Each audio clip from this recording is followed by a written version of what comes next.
বিসমিল্লাহির রহমানির রহিম আলহামদুলিল্লাহ ওয়াসসালাতু ওয়াসসালামু আলা রাসূলিল্লাহ আম্মা বা'দ। সম্মানিত উপস্থিতি, কিতাবুত তাওহীদের আলোচনায় আমরা ছিলাম। ফাদলুত তাওহীদ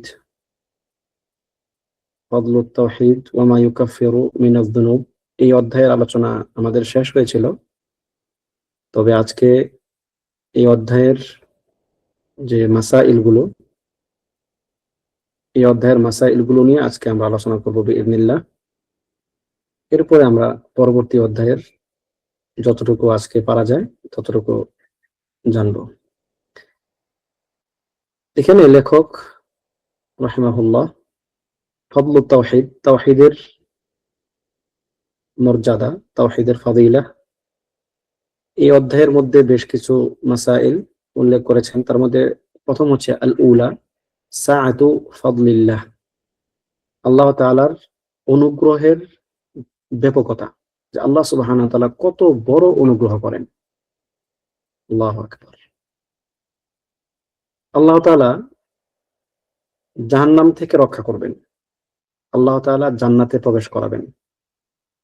আচ্ছা, এটা তাহলে পরবর্তী আলোচনায় বলি। দুইটা একই কথা।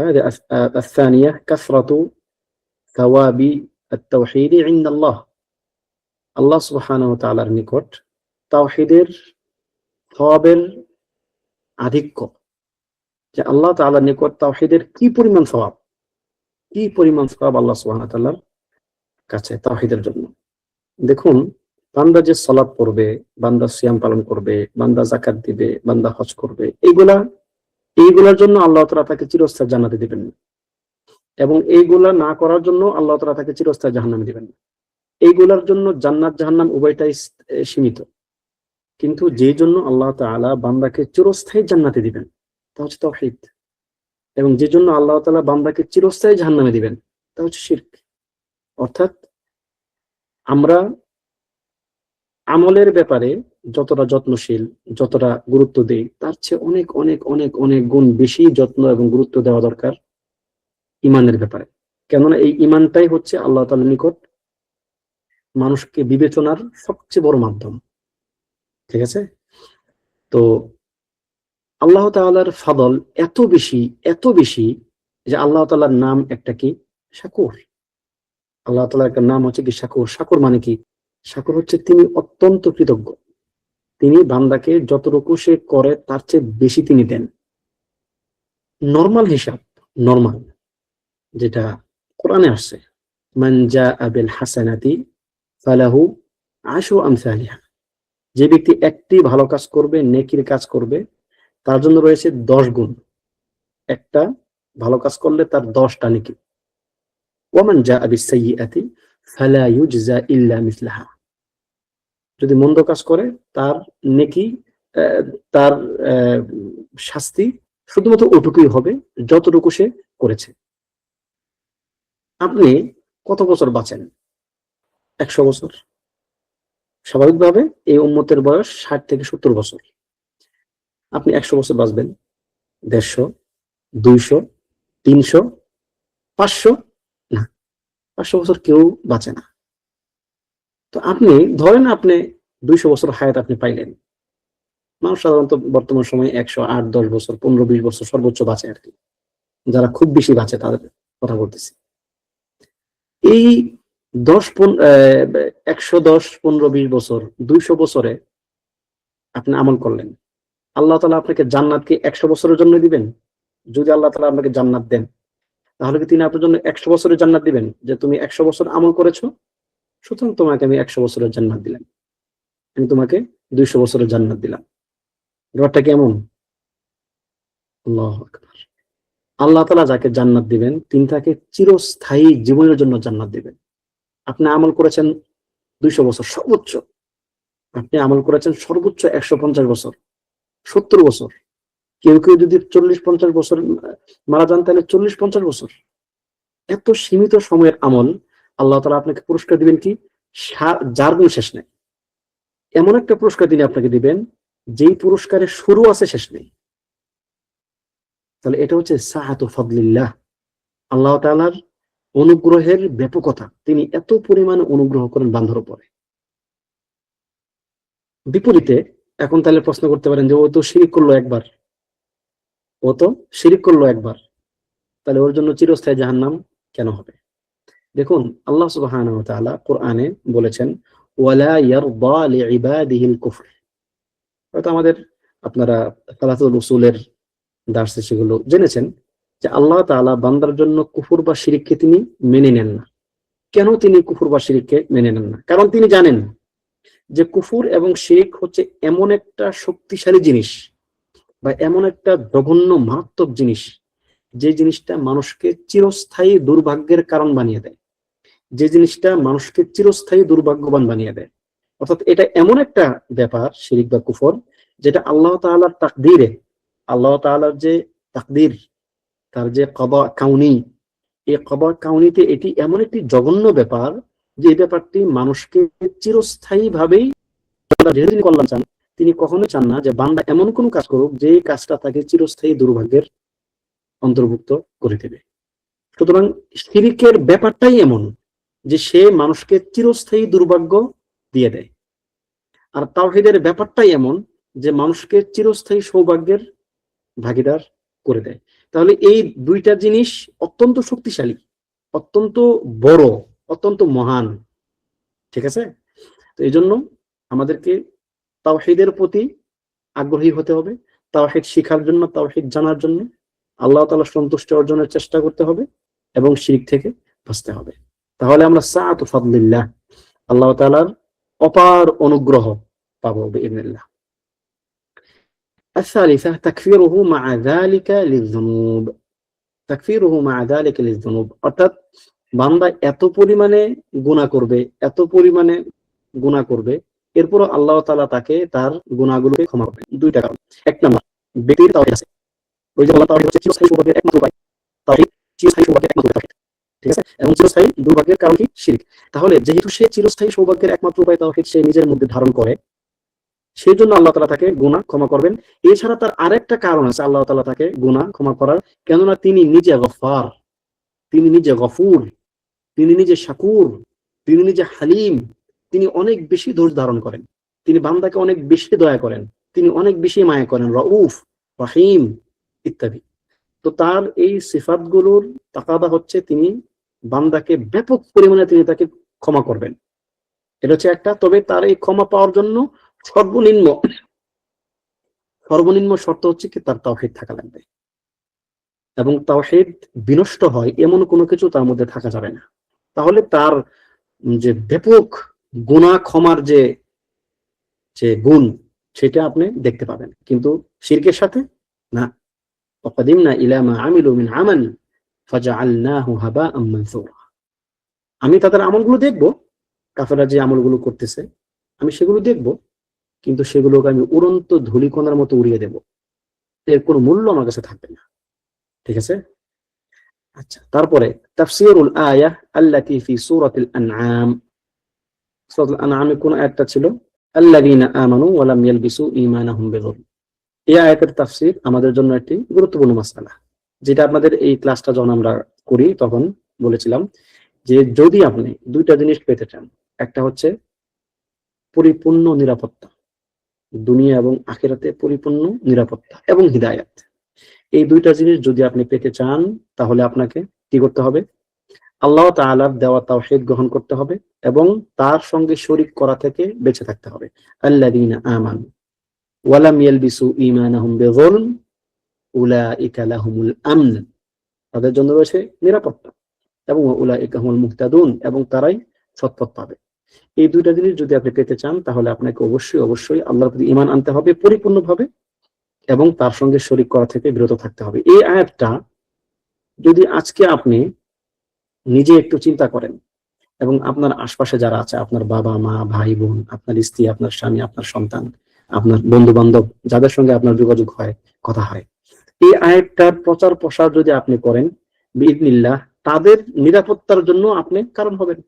যদি কেউ এই আয়াতের আমল করে আর আপনি যদি তার নিকট এই আয়াত পৌঁছানোর মাসউল হন, দায়িত্বশীল হন, তাহলে আপনি কি আদ-দাল্লু আলাল খায়রি কাফাইলি। যদি কেউ অন্যকে কোন একটা খায়রের দিকে ডাকে বা পথ দেখিয়ে দেয়, সে তার কর্ম যে করলো তার সমান। এবং তার সওয়াব থেকে তার কমানো হবে না। সে করে যেই ফজিলত পাবে, সওয়াব পাবে, আজর পাবে, আপনি না করে শুধু প্রচার করেই আপনি সেটা পাবেন। এই জন্য প্রচার থেকে কখনো নিজেকে দূরে রাখবেন না। একটা আয়াত হলেও মানুষকে সেগুলো বলবেন, বর্ণনা করবেন, বরং এগুলো তাদের হক আপনার উপরে। আপনার উপরে তাদের হক হচ্ছে আপনি তাদেরকে ফাসদা বিমা তুমার, আল্লাহ তাআলা আপনাকে যে বিষয়ে নির্দেশনা দিয়েছেন আপনি সেগুলো তাদেরকে জোরে সোরে বলে দিবেন। ওয়া আনযির আশিরাতাকাল আকরাবিন, আপনার নিকটবর্তীদেরকে আপনি জাহান্নাম থেকে সতর্ক করবেন, জান্নাতের দিকে আকৃষ্ট করবেন। এটা আপনার দায়িত্ব। তাহলে এই আয়াতের মর্মার্থগুলো মানুষকে বলবেন। শিরিক থেকে আমাদেরকে বেঁচে থাকতে হবে, এটা আমাদের জীবনের চূড়ান্ত লক্ষ্য। জীবনের অন্য কোন লক্ষ্য বানায়েন না, এটাকে লক্ষ্য বানান যে আপনি ঈমান আনবেন এবং আল্লাহ তাআলার সঙ্গে শিরিক করা থেকে বেঁচে থাকবেন, বাস আপনি সফল। ফামান যুহজিহা আনিন নার ওয়া উদখিলাল জান্নাহ ফাকাদ ফাজ। আপনি যদি জাহান্নাম থেকে বাঁচতে পারেন এবং জান্নাতে প্রবেশ করতে পারেন, বাস আপনি সফল। সফলতার সঙ্গে এটা নেন মনের মধ্যে। আসহাবুল উখদুদ, তাদেরকে সবাইকে মেরে ফেলা হলো, আল্লাহ তাআলা তাদেরকে জান্নাত দিলেন। জান্নাত দেওয়ার পরে তিনি তাদেরকে বললেন ওয়াযালিকা হুয়াল ফাউজুল কাবীর, এটি হচ্ছে চূড়ান্ত সফলতা, সবচেয়ে বড় সফলতা হচ্ছে এটি, বিরাট বড় বিজয়। কেমনে বিজয় হলো এটা? এদেরকে একটা শ্রেণী গর্ত করে সেখানে আগুন জ্বালিয়ে তাদেরকে ওই ওই গর্তের মধ্যে নিক্ষেপ করে হত্যা করলো। তারা গর্তের উপরে বসে বসে তাদেরকে দেখলো, আনন্দ করলো, মজা করলো, তাদেরকে খুব মানে খুব খারাপ ভাবে তাদেরকে হত্যা করলো। এরপর আল্লাহ তাআলা বলেন ওয়াযালিকা হুয়াল ফাউজুল কাবীর। এই সমস্ত ঘটনাটা তাদের জন্য বিরাট বড় একটা ফৌজ, একটা বিজয়। কেননা আল্লাহ তাআলার নিকট বিজয়ের সংজ্ঞা হচ্ছে আমাদের নিকট বিজয়ের সংজ্ঞার থেকে ভিন্ন কিছু। আল্লাহ তাআলার নিকট বিজয়ের সংজ্ঞা হচ্ছে যে ব্যক্তি জান্নাত পাবে সেই বিজয়ী, যে জাহান্নাম থেকে বাঁচবে সেই বিজয়ী। আর আমাদের নিকট বিজয়ের সংজ্ঞা হচ্ছে দুনিয়াতে যে ভালো থাকবে সেই বিজয়ী। সুতরাং এই ব্যাপারগুলো আমাদেরকে অনেক বেশি তাআম্মুল করা দরকার, চিন্তা করা দরকার, গবেষণা করা দরকার। আমাদের মানে এগুলো আমাদের চিন্তা থেকে সরা উচিত না। এরপর আল খামিসা তাআম্মাল তাআম্মাল খামসাল লাওয়াতি ফি হাদিস উবাদাহ। হাদিস উবাদার মধ্যে যে 5টি জিনিস রয়েছে তুমি সেগুলো চিন্তা করো। সেই 5টি জিনিস কি ছিল হাদিস উবাদার মধ্যে? আমরা একটু দেখি হাদিস উবাদাটা কোনটা। যেমন এই যে এখানে উবাদা ইবনে সামিত, এখানে প্রথমত আসছে কি আপনি আল্লাহর সঙ্গে আপনি আল্লাহ তাআলা যে একজন আছেন, লা ইলাহা ইল্লাল্লাহ এর সাক্ষ্য দিবেন এবং তার সঙ্গে শরীক করবেন না। এবং মুহাম্মদ সাল্লাল্লাহু আলাইহি সাল্লাম আল্লাহর রাসূল এবং বান্দা এই সাক্ষ্য দেবেন। ঈসা আল্লাহর বান্দা এবং রাসূল এই সাক্ষ্য দেবেন। তার কালিমা, তার বাক্য, তার কালাম যা তিনি মারিয়ামের উপর দিয়েছিলেন, এবং তার রূহ, এবং জান্নাতকে সাক্ষ্য দেবেন, জাহান্নামকে সাক্ষ্য দেবেন। এই 5টা জিনিস যদি আপনি সাক্ষ্য দেন তাহলে আল্লাহ তাআলা আপনাকে জান্নাতে প্রবেশ করাবেন, আপনার কাজ যেমনই হোক না কেন, আপনার আমল যেমনই হোক না কেন। আপনি এমন কোন আমল করতে পারবেন না যে আমলটা করে আপনি জান্নাতের মালিক হয়ে যাবেন। একটা হাদিস যেটি আরবাঈনে আসছে, ইয়া ইবাদি ইন্নাকুম লান তাবলুগু দাররি ফাতাদুররুনি ওয়া লান তাবলুগু নাফঈ ফাতানফাউনি, যে তোমরা এমন একটা পর্যায়ে পৌঁছতে পারবে না যখন তোমরা আমার ক্ষতি করতে পারবে, আবার তোমরা আমার আমার ক্ষেত্রে এমন কোনো অবস্থায় পৌঁছতে পারবে না যে তোমরা আমাকে উপকার করবে। তার মানে আপনি যত ইবাদত করেন আল্লাহ তাআলার রাজত্বে, তার তার তার যে সাম্রাজ্য, এখানে বিন্দু পরিমাণ বাড়বে না। ইয়া ইবাদি লাউ আন্না আউওয়ালাকুম ওয়া আখিরাকুম ওয়া ইনসাকুম ওয়া জিন্নাকুম কানু আলা আতকা কলবি রাজুলিন ওয়াহিদিন মিনকুম মা যাদা যালিকা ফি মুলকি শাইআ। সমস্ত মানুষ এবং জিন, শুরুর দিকের মানুষ এবং শেষ দিকের মানুষ, সকলে মিলে যদি এক ব্যক্তির অন্তরের মধ্যে, অর্থাৎ সবাই মিলে যদি একজন ব্যক্তি হয়, তবু কি হবে না, তারা সবচেয়ে তাকওয়াবান ব্যক্তি হয়ে যায়, তবু সেটা আল্লাহর রাজত্বে কোনো কিছু বাড়াবে না। বিপরীতে ইয়া ইবাদি লাউ আন্না আউওয়ালাকুম ওয়া আখিরাকুম ওয়া ইনসাকুম ওয়া জিন্নাকুম কানু আলা আফজারি কলবি রাজুলিন মিনকুম মা নাকসা যালিকা মিন মুলকি শাইআ। বিপরীতটা যদি হয়, সকলে মিলে জিন এবং মানুষ, শুরুর দিকে এবং শেষ দিকে সকল মানুষ যদি সবচেয়ে নিকৃষ্টতম আত্মার অধিকারী কোন ব্যক্তির উপরে ভর করে, সবাই যদি একসাথে হয়, তবু আল্লাহ তাআলার রাজত্বের কোনো কিছু আপনি কমাইতে পারবেন না। ঠিক আছে? তাহলে আল্লাহ তাআলা এত মহান, এত বড়, তাহলে আপনি যেটা করবেন সেটা আপনার জন্য আপনি করবেন। আপনি ভালো কাজ করে যেমন আল্লাহকে আপনি ধন্য করতে পারবেন না, মন্দ কাজ করেও আপনি আল্লাহ তাআলাকে ধ্বংস করতে পারবেন না, মাআযাল্লাহ। ঠিক আছে? কিন্তু আল্লাহ তাআলা শাকুর, তিনি আপনি যতটুকু করেন তিনি আপনাকে তার চেয়ে অনেক বেশি দেন। আপনি মাত্র এই 5টা জিনিসে বিশ্বাস করবেন এবং অল্প কিছু আমল করবেন, আপনি জান্নাতে প্রবেশ করবেন। আরেকটা হাদিস আসছে, যে হাদিসে একজন ব্যক্তি নবী সাল্লাল্লাহু আলাইহি ওয়াসাল্লামকে প্রশ্ন করলো, কি প্রশ্ন করলো, যে আরাআইতা ইন সাল্লাইতুল মাকতুবাত ওয়া সুমতু রমাদান ওয়া আহলালতুল হালাল ওয়া হারামতুল হারাম ওয়া লাম আজিদ আলা যালিকা শাইআন আদখুল জান্নাহ। যদি আমি 5 ওয়াক্ত সালাত পড়ি, রমজানের রোজা রাখি, আর হালালকে হালাল জানি, হারামকে হারাম জানি, আমি কি জান্নাতে প্রবেশ করব? তিনি বললেন, নাম, তুমি জান্নাতে প্রবেশ করবে। মুসলিমের হাদিস। তার মানে আল্লাহ তাআলা অতি অল্প আমলে আপনাকে অনেক বেশি দিবেন, তবে আমলটা হতে হবে নিরেট, খালেস, একমাত্র আল্লাহ তাআলার জন্য, অন্য কারোর জন্য হওয়া যাবে না। তারপরে হচ্ছে السادسة 6 নাম্বার, أنك إذا جمعت بينه وبين حديث عتبان رضي الله عنه وما بعده تبين لك معنى قول لا إله إلا الله وتبين لك خطأ المغرورين। অর্থাৎ এই যে এই হাদিস এবং পরবর্তী হাদিস ইতবান রাদিয়াল্লাহু আনহুর হাদিস, এই দুইটা হাদিসের মধ্যে যদি আপনি সমন্বয় করেন, তাহলে আপনি বুঝতে পারবেন লা ইলাহা ইল্লাল্লাহের অর্থ কি। এখানে ইতবান রাদিয়াল্লাহু আনহুর হাদিসটা কি, ফাইন্নাল্লাহা হাররামা আলান নারি মান ক্বালা লা ইলাহা ইল্লাল্লাহ। তাহলে এই যে এখানে উবাদা ইবনে সামিত রাদিয়াল্লাহু আনহু যে হাদিস, যে আপনি আল্লাহ তাআলার একত্ববাদের সাক্ষ্য দেবেন, ঠিক আছে, এবং এর পরে যে হাদিস, যে আল্লাহ তাআলা এই একত্ববাদের সাক্ষী দেওয়ার উদ্দেশ্য কি, ইয়াবতাগি বিযালিকা ওয়াজহাল্লাহ, যে আপনি আল্লাহ তাআলার সন্তুষ্টি হাসিল করবেন, এই উদ্দেশ্যে হতে হবে। যদি এই জিনিসটা হয়, তাহলে আপনি একদম ক্লিয়ার হয়ে যাবেন যে এটাই হচ্ছে লা ইলাহা ইল্লাল্লাহর অর্থ। ও আমরা ঠিক আছে এটা পড়েছিলাম যে শুরুতুল লা ইলাহা ইল্লাল্লাহ, লা ইলাহা ইল্লাল্লাহর শর্তগুলো কি কি আছে। এই দুইটা মিলিয়ে যদি আপনি একসাথে আমল করেন, তাহলে বিইذনিল্লাহ আপনি লা ইলাহা ইল্লাল্লাহর যে প্রকৃত অর্থ সেটা আপনি জানতে পারবেন এবং আপনার জীবনে আপনি সেটাকে অ্যাপ্লাই করতে পারবেন। বিপরীতে ওয়াতাবায়্যানা লাকা খাতাউল মাগরুরিন, যারা বিপরীত আছে, যারা ভুল পন্থায় আছে, এই ক্ষেত্রে বিপদগ্রস্ত, ধোঁকার শিকার, যে যারা শুধুমাত্র লা ইলাহা ইল্লাল্লাহ মুখে বলাকেই তাদের জন্য নাজাতের কারণ মনে করে, তাদের ভুলটাও আপনি বুঝতে পারবেন। ঠিক আছে? লা ইলাহা ইল্লাল্লাহ এটা কি একটা হিন্দু বলতে পারে না মুখে মুখে? সমস্যা কি? খুবই ছোট্ট একটা বাক্য, এটা যে কেউ বলতে পারে, কিন্তু তার এই মুখের বলা কি কখনোই কোনো কাজে আসবে না। বরং লা ইলাহা ইল্লাল্লাহর কিছু শুরুত আছে, শর্ত আছে, এগুলো সহকারে এই কালিমাকে বিশ্বাস করতে হবে এবং মেনে নিতে হবে, অন্যথায় হবে না। তারপরে হচ্ছে আস-সাবিআহ আত-তানবীহু লিশ-শারত আল্লাযী ফি হাদীস ইতবান, যে হাদিসে ইতবান আমরা একটু আগে জানলাম যে এই হাদিসের মধ্যে যে শর্তটা দেওয়া আছে লা ইলাহা ইল্লাল্লাহর যে শর্ত, তা হচ্ছে কি, ইয়াবতাগি বিহি ওয়াজহাল্লাহ, সে এটা দ্বারা আল্লাহ তাআলার সন্তুষ্টি অর্জন উদ্দেশ্য হতে হবে তার। ঠিক আছে? লা ইলাহা ইল্লাল্লাহ শুধুমাত্র মুখে বলা উদ্দেশ্য না।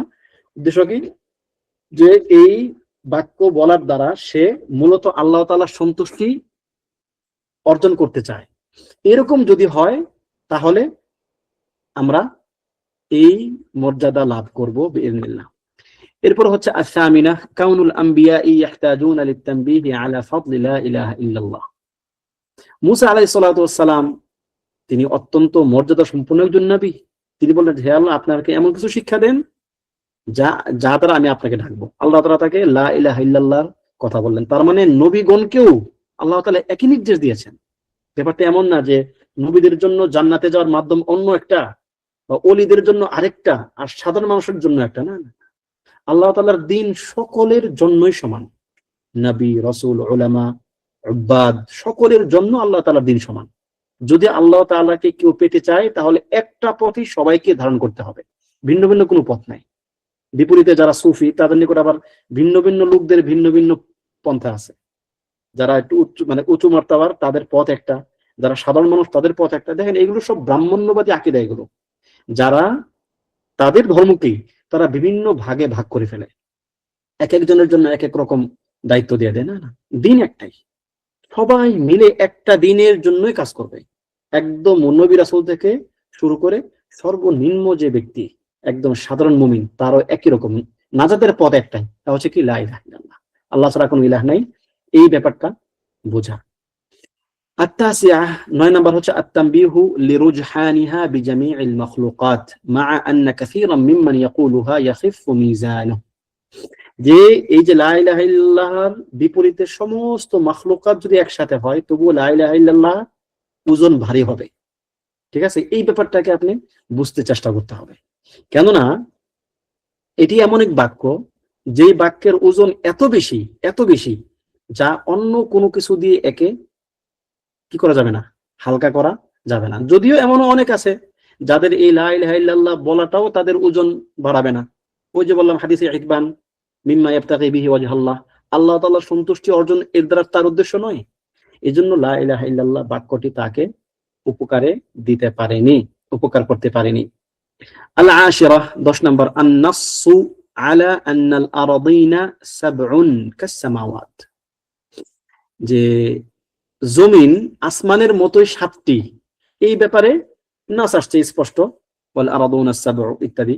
তাহলে এই বিশ্বাসটা আমাদের রাখতে হবে, যদিও এটা একটা ইখতিলাফি মাসআলা যে জমিন কি 7টা নাকি অন্য। তবে রাজিহ কওল হচ্ছে, বা আমরা যেটা বিশ্বাস করি রাজিহ মত, তা হচ্ছে কি হ্যাঁ, জমিনও আসমানের মতোই 7টা, জমিনও কি আসমানের মতোই 7টা, যেটা আপনারা কোরআনেও পাবেন, ওয়া মিনাল আরদি মিসলাহুন, জমিন তাদের মতোই, জমিন অর্থাৎ তাদের সংখ্যার মতো আর কি।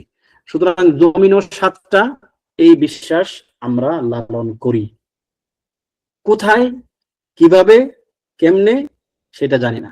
দেখবেন সমস্যা কি জানেন, আল্লাহ সুবহানাহু ওয়া তাআলা আপনাকে কখনো কখনো কোনো ব্যাপার সংক্ষিপ্তসার জানিয়েছেন, এটা আপনি সংক্ষিপ্তই জানবেন, এর মধ্যে আপনি বিস্তারিত জানার চেষ্টা করবেন না। জমিন কি নিচে না উপরে, ডানে না বামে, এগুলো আমাদের ব্যাপার না। দেখবেন একটা শ্রেণী এগুলো নিয়ে খুব বেশি মাতামাতি করে এবং এটাই নিয়ে এমন ভাবে আলাপ আলোচনা করে যেন এইটাই দিনের মূল ভিত্তিমন হয়, এটা ছাড়া মনে হয় দিন হাসিল হবে না। ব্যাপারগুলো এমন না, এগুলো হচ্ছে আল্লাহ তাআলা আপনাকে শুধুমাত্র পরীক্ষা করার জন্য আল্লাহ তাআলা আপনাকে এগুলো জানিয়েছেন। জমিন 7টা না 10টা, আপনার আকাশ 10টা না 7টা, এর জানার মধ্যে আপনার কোনো কিছুই নাই, আপনার আমলের সঙ্গে এর কোনো সম্পর্ক নাই। এগুলো আল্লাহ তাআলা আপনাকে সংখ্যাটা উল্লেখ করেছে শুধুমাত্র আপনাকে পরীক্ষা করার জন্য, যে আপনি কি আল্লাহ তাআলার পক্ষ থেকে আসা এই শব্দগুলো বিশ্বাস করেন কিনা। কিছু কিছু ব্যাপার আছে শরীয়তের মধ্যে, দিনের মধ্যে, যেগুলোর মধ্যে আপনার বিশ্বাস করা ছাড়া আর কোনো কাজ নাই। ঠিক আছে, সপ্ত আকাশের উপরে আপনার সিদরাতুল মুনতাহা, তার উপরে কি, এগুলো মানে আপনার ইবাদতের সঙ্গে এর কি সম্পর্ক আছে, কিন্তু এগুলো বিশ্বাসের সঙ্গে আপনার সম্পর্ক। আল্লাহ তাআলা বান্দাকে ইবাদত দিয়েও পরীক্ষা করেন, আল্লাহ তাআলা বান্দাকে বিশ্বাস দিয়েও পরীক্ষা করেন। ঠিক আছে, ফেরেশতারা যে হাজার হাজার কোটি কোটি অথবা বেহিসাবি অগণিত ফেরেশতা আছে, সেটা জানা না জানার মধ্যে আপনার আমলের কি সম্পর্ক, বাস বিশ্বাস। যদিও এর মধ্যে ধরেন আপনি যখন নাকি দূরবর্তী চিন্তা করবেন একটা সম্পর্ক আছে, কিন্তু বেশিরভাগ ক্ষেত্রেই ব্যাপারগুলো হচ্ছে বিশ্বাসের ব্যাপার, যে আল্লাহ তাআলা আপনাকে পরীক্ষা করতেছেন, যে আপনি কি আল্লাহ তাআলার পক্ষ থেকে আসা বাণীগুলোকে বিশ্বাস করেন কিনা, আপনি কি আল্লাহ তাআলাকে সাদেক মনে করেন কিনা। ওয়ামান আসদাকু মিনাল্লাহি কিলা ওয়ামান আসদাকু মিনাল্লাহি হাদিসা, এই আয়াতগুলোকে আপনি মানেন কিনা, যে আল্লাহ তাআলার চেয়ে সত্যবাদী আর কি হতে পারে। ঠিক আছে, তাহলে যেগুলো আমাদের দিনের সরাসরি আমলের সঙ্গে সম্পৃক্ত নয়, সেগুলোর ব্যাখ্যা বিশ্লেষণ জানার জন্য যে আমাদের প্রচেষ্টা লেগে থাকা, তর্ক করা, বাহাস করা, এগুলো থেকে আমাদেরকে বিরত থাকাটা অত্যন্ত বেশি দরকার। কেননা এগুলো আমাদের অনেক বেশি সময় নষ্ট করে এবং কখনো কখনো এগুলো আমাদেরকে পথভ্রষ্ট করে দেয়। প্রবলেমটা কি জানেন, এটা যদি শুধুমাত্র আপনাকে সাময়িকভাবে পেরেশানি দিত তাও একটা কথা ছিল, কিন্তু এই ব্যাপারগুলো আপনাকে সাময়িকভাবে না, কখনো কখনো এই ব্যাপারে অতিরিক্ত গবেষণা, অতিরিক্ত আগ্রহ মানুষকে তার দিন থেকে সরিয়ে দেয়। আপনি শুধু এটুকু বিশ্বাস রাখবেন যে আল্লাহ তাআলা যদি আপনার জন্য এটা জরুরি মনে করতেন, প্রয়োজন মনে করতেন, আল্লাহ তাআলা আপনাকে এর বিস্তারিত জানাইতেন। তিনি আপনাকে জানান নাই, তার মানে এর মধ্যে আপনার কোনো কল্যাণ নাই, খায়ের নাই, শেষ, এক কথায় সব শেষ। মুসা আলাইহিস সালামের ঘটনায় আল্লাহ তাআলা আপনাকে যতটুকু জানানোর জরুরি মনে করেছেন ততটুকু জানিয়েছেন।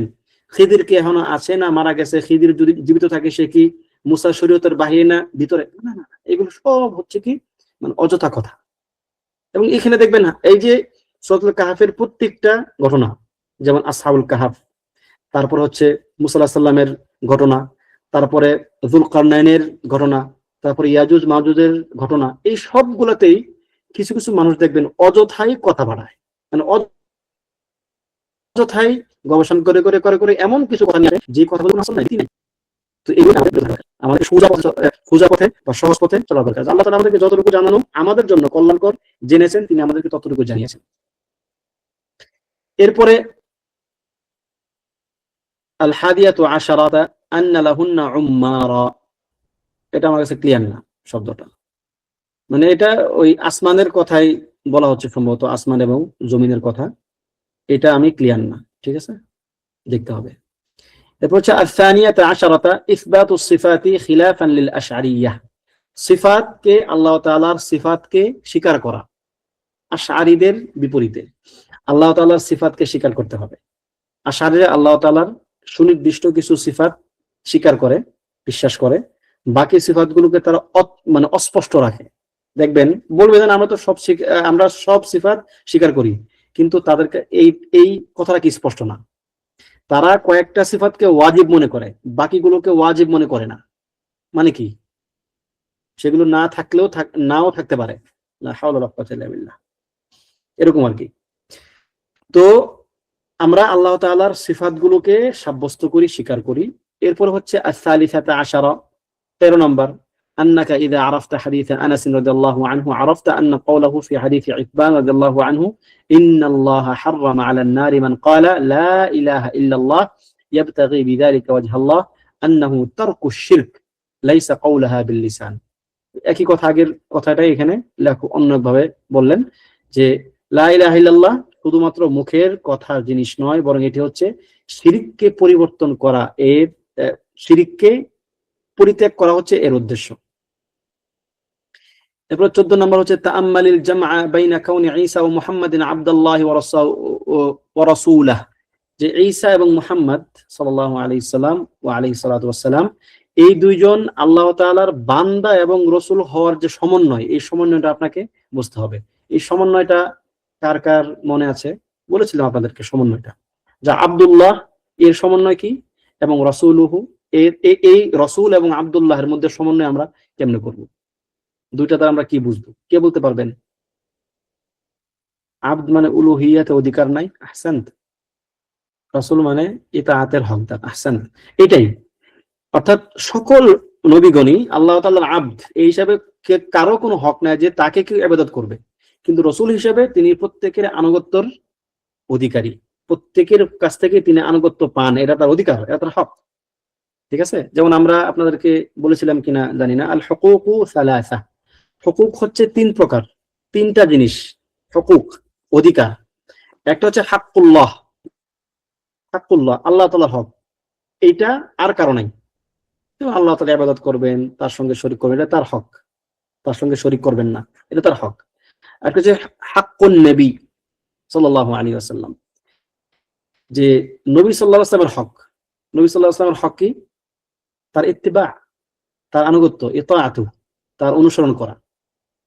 এবং এটি অন্য কাউকেও করতে পারবেন না, মানুষের মধ্যে নবী সাল্লাল্লাহু আলাইহি ওয়াসাল্লাম ছাড়া আর কাউকে আনুগত্য করতে পারবেন না। অর্থাৎ অন্যদেরকে আনুগত্য করবেন তার আনুগত্যের ভিত্তিতে, তার আনুগত্যের বাইরে গিয়ে কাউকে আনুগত্য করা যাবে না। 3 নম্বর হচ্ছে আল হক, হাক্কুম মুশতারাক, অর্থাৎ যে হকের মধ্যে আল্লাহ তাআলার হক এবং বান্দার হক একসাথে মিশে থাকে। যেমন ধরুন, আপনি আপনার বাবা মায়ের আনুগত্য করবেন, আপনি আপনার বাবা মায়ের আনুগত্য কেন করবেন?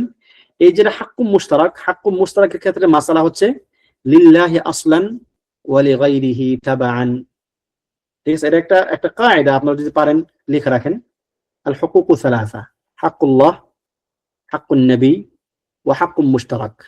আর হাক্কুম মুশতারাক হচ্ছে লিল্লাহি আসলান ওয়া লিগাইরিহি তাবাআন, অর্থাৎ এই হাক্কুম মুশতারাক, যেখানে আল্লাহ তাআলা বান্দার সঙ্গে শরীক মানে সমন্বয় করে নেন, আল্লাহ তাআলা বান্দাকে কিছু কিছু হক দিয়েছেন, এটা হচ্ছে হাক্কুম মুশতারাক। তবে এই ক্ষেত্রে আল্লাহ তাআলার জন্য হচ্ছে হকটা মূলত মৌলিকভাবে এই হকটা আল্লাহ, কিন্তু বান্দার হচ্ছে এর তাবা হিসাবে বা এর পরবর্তী বা এক্সটেনশন হিসাবে হচ্ছে বান্দার হক। মৌলিকভাবে কিন্তু বান্দার হক না, মৌলিকভাবে আল্লাহরই হক সবকিছুই, কিন্তু বান্দার এক্সটেনশন। যেমন আপনি আপনার বাবা মায়ের আনুগত্য করবেন, আপনি কেন আপনার বাবা মায়ের আনুগত্য করবেন? বাবা মায়ের উকুক করা হারাম মিন আকবারিল কাবাইর, সবচেয়ে বড় গুনাহগুলোর মধ্যে একটা হচ্ছে বাবা মায়ের অবাধ্য হওয়া। ঠিক আছে, এখন এই বাবা মায়ের কথা আপনাকে শুনতে হবে, কিন্তু সেটা কেন শুনতে হবে? বাবা মা সে আপনাকে জন্ম দিয়েছে এই জন্য, বাবা মা আপনার জন্য খাটে এই জন্য না, এটা হচ্ছে সাইড কারণ বা অপশনাল। কিন্তু মেইন কারণ হচ্ছে যে আল্লাহ সুবহানাহু ওয়া তাআলা আপনাকে নির্দেশ দিয়েছেন বাবা মায়ের আনুগত্য করতে, বাবা মায়ের সঙ্গে উত্তম আচরণ করতে। এটা হচ্ছে মূল কারণ। তাইলে কি বাবা মায়ের হক আছে, তবে এই হকের মূল হককার আল্লাহ তাআলা। এরপরে হচ্ছে বাবা মা হচ্ছে তাবা বা তার অনুসরণকারী হিসেবে তার কিছু হক আল্লাহ তাআলা সাবেত করেছেন। তাহলে হকুক গুলো আমাদেরকে বুঝতে হবে, জানতে হবে। এই ক্ষেত্রে রসুলগণের একই কথা, ইবাদতের হক কারো না, এমনকি রসুলগণেরও না, এবং আল্লাহ তাআলার নৈকট্যশীল ফেরেশতাগণেরও না, কারণে হক একমাত্র আল্লাহ তাআলা ছাড়া। এরপর হচ্ছে 15 নম্বর মারিফাতু ইখতিসাস ঈসা বিকাউনিহি কালিমাতুল্লাহ, যে ঈসা আলাইহিস সালাতু ওয়াস সালামকে আল্লাহ তাআলার কালিমা হিসেবে ইখতিসাস করার ব্যাপারটাকে জানা, যে তিনি কেন তাকে তার কালিমা হিসেবে উল্লেখ করলেন। কেননা আল্লাহ তাআলা তাকে সৃষ্টি করেছেন শুধুমাত্র তার যে কথা কুন, এই কুন দ্বারা। ঠিক আছে, সকল কিছুই আল্লাহ তাআলার কুন দ্বারাই হয়েছে, কিন্তু তার অন্য আর কোনো উপায় উপকরণ ছিল না। মানুষ সৃষ্টি হয়, বাবা মা বিবাহ করে মিলিত হয়, তারপরে হচ্ছে সন্তান হয়, কিন্তু ঈসা আলাইহিস সালামের ক্ষেত্রে কি হয়েছে? আল্লাহ তাআলা সরাসরি নির্দেশ হয়ে গেছে। ঠিক আছে, এই জন্য আল্লাহ তাআলা তাকে আলাদা করে আল্লাহ তাআলার কালিমা উল্লেখ করেছেন। তবে এখানে কিন্তু আল্লাহ তাআলার কালিমা আবার এইটা বুঝবেন না, যেটা আমরা আপনাদেরকে আগে ক্লিয়ার করছি, যে আল্লাহ তাআলার কালিমা মানে তিনি আল্লাহ তাআলার কালিমা স্বয়ং না, তিনি আল্লাহ তাআলার সৃষ্টি। আল্লাহ তাআলার কালিমা হচ্ছে আল্লাহ তাআলার সিফা, কিন্তু আপনার ঈসা আলাইহিস সালামকে আল্লাহ তাআলার সিফা না, তিনি আল্লাহ তাআলার সৃষ্টি। আব্দুহু, আব্দুহু হওয়ার পরেও কালিমাতুল্লাহ কেন?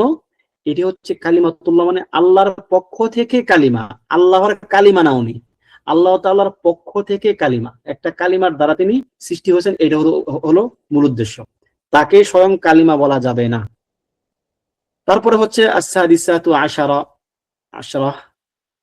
16 নম্বর মারিফাতু কাউনিহি রূহান মিনহু, তার পক্ষ থেকে রূহ, এটাও আমরা জানলাম যে তার পক্ষ থেকে রূহ মানে তিনি রূহ হিসাবে তাকে পাঠিয়েছেন, তার পক্ষ থেকে একটা বিশেষ নির্দেশনা, তিনি একটা বিশেষ নির্দেশ তিনি। ঠিক আছে, আল্লাহ তাআলার পক্ষ থেকে। তারপর হচ্ছে 17 নম্বর মারিফাতু ফাদলিল ঈমানি বিল জান্নাতি ওয়ান নার, যে ঈমানের যে ফজিলত জান্নাত এবং নার এটি জানা। এটি আমরা জানলাম যে ঈমানের ফজিলতের মধ্যে সবচেয়ে বড় ফজিলত হচ্ছে জান্নাতে যাওয়া এবং জাহান্নাম থেকে বাঁচা। ঠিক আছে, তারপরে 18 নম্বর হচ্ছে মানা কাউলিহি আলা মা কানা মিনাল আমাল, যে তার যতটুকুই আমল থাকুক না কেন এই ব্যাপারটা আপনাকে জানতে হবে। আলা মা কানা মিনাল আমাল মানে কি? তার ফরজ আমলগুলো থাকতে হবে, এরপরেও যদি কোনো ব্যক্তি ফরজ আমলও পরিত্যাগ করে আল্লাহ তাআলা তাকেও ক্ষমা করতে পারেন তার ইচ্ছা এর ভিত্তিতে। আলা মাশিয়াতিল্লাহ, আল্লাহ তাআলা যদি চান কোনো ব্যক্তি যাকাত দিল না, বা কোনো ব্যক্তি হজ করলো না, কোনো ব্যক্তি সিয়াম পালন করলো না, কোনো সন্দেহ না এটা সে ওয়াজিব তরক করলো, কোনো সন্দেহ না সে পাপী, কোনো সন্দেহ না যে আল্লাহ তাআলা তাকে শাস্তি দিবেন বা দিতে পারেন, কিন্তু আল্লাহ তাআলা চাইলে তাকেও ক্ষমা করতে পারেন যদি সে লা ইলাহা ইল্লাল্লাহকে ভঙ্গ না করে। যদি উলামায়ে কেরামের মধ্যে অনেকে আছেন, একটা মত পাওয়া যায় যেমন যাকাত পরিত্যাগকারী এবং হজ পরিত্যাগকারীও কাফের। ঠিক আছে, তবে রাজিহ কল হচ্ছে কি যে না, শুধুমাত্র সালাত পরিত্যাগকারী কাফের, যাকাত সিয়াম এবং হজ পরিত্যাগকারী কাফের হবে না, এটা হচ্ছে রাজিহ মত, যদিও ভিন্ন ভিন্ন মত আছে। কেননা হজের ব্যাপারে আল্লাহ তাআলা বলছেন ওয়ালিল্লাহি আলান নাসি হিজ্জুল বাইতি মান ইসতাতা ইলাইহি সাবিলা ওয়া মান কাফারা, যে মানুষের উপর আল্লাহ তাআলা হক হচ্ছে তারা আল্লাহ তাআলার ঘরে গিয়ে হজ করবে, কিন্তু ওয়া মান কাফারা ফা ইন্নাল্লাহা গানিয়্যুন আনিল আলামিন, আর যে কুফরি করবে আল্লাহ তাআলা এই পৃথিবীবাসী থেকে তিনি অভাবমুক্ত। মানে এখানে একটা ইঙ্গিত পাওয়া যাচ্ছে যে হজ যে করবে না সে কাফের। এই দলিল দিয়ে কোন কোন ওলামা বলেন যে সুতরাং হজ যে ব্যক্তি করবে না সামর্থ্য থাকা সত্ত্বেও সে কাফের, কিন্তু আসলে ব্যাপারটা এরকম নয়, আল্লাহু আলাম। এরপরে হচ্ছে 19 নাম্বার মাসআলা, মারিফাতু আন্নাল মিজানা লাহু কিফাতান। আল্লাহ তাআলা যে মিজান, কিয়ামতের দিন যে মিজানের মাধ্যমে আল্লাহ তাআলা বান্দার আমলনামা মাপবেন, তার দুটি কিফা রয়েছে, দুটি পাল্লা আছে। এটা আমরা জানলাম উক্ত হাদিস থেকে, ঠিক আছে।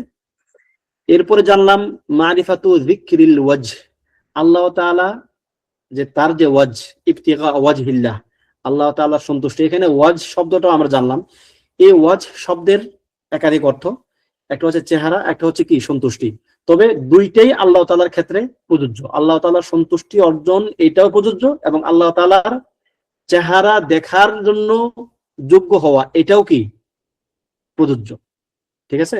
যেমন আল্লাহ সুবহানাহু ওয়া তাআলা কিয়ামতের দিন এবং জান্নাতে মুমিন বান্দাদেরকে তাকে দেখতে দিবেন। আল্লাহ তাআলাকে দেখতে দিবেন মানে কি? মানে আপনি আল্লাহ তাআলা টোটাল যে আল্লাহ তাআলা আপনি তাকে দেখে ফেলবেন? না না না, লা তুদরিকুল আবসার ওয়া হুয়া ইউদরিকুল আবসার। কোন দৃষ্টি তাকে কোনোদিনও দেখতে মানে পরিপূর্ণ ধারণ করতে পারবে না, বরং আল্লাহ তাআলা আপনাকে তার যতটুকু দেখাইতে চাইবেন ততটুকু আপনি দেখবেন। এজন্য দেখবেন আমরা যখন দোয়াতে দোয়া পড়ি, এখানে একটা একটা দোয়াতে আমরা এটা পড়ি যে ওয়া আসআলুকা লাযযাতান নাযরি ইলা ওয়াজহিকাল কারীম। হে আল্লাহ, আমি আপনার চেহারার দিকে তাকানোর যে স্বাদ, এই স্বাদ আমি আপনার নিকট কামনা করি। অর্থাৎ আমি আপনার চেহারার দিকে তাকাতে চাই।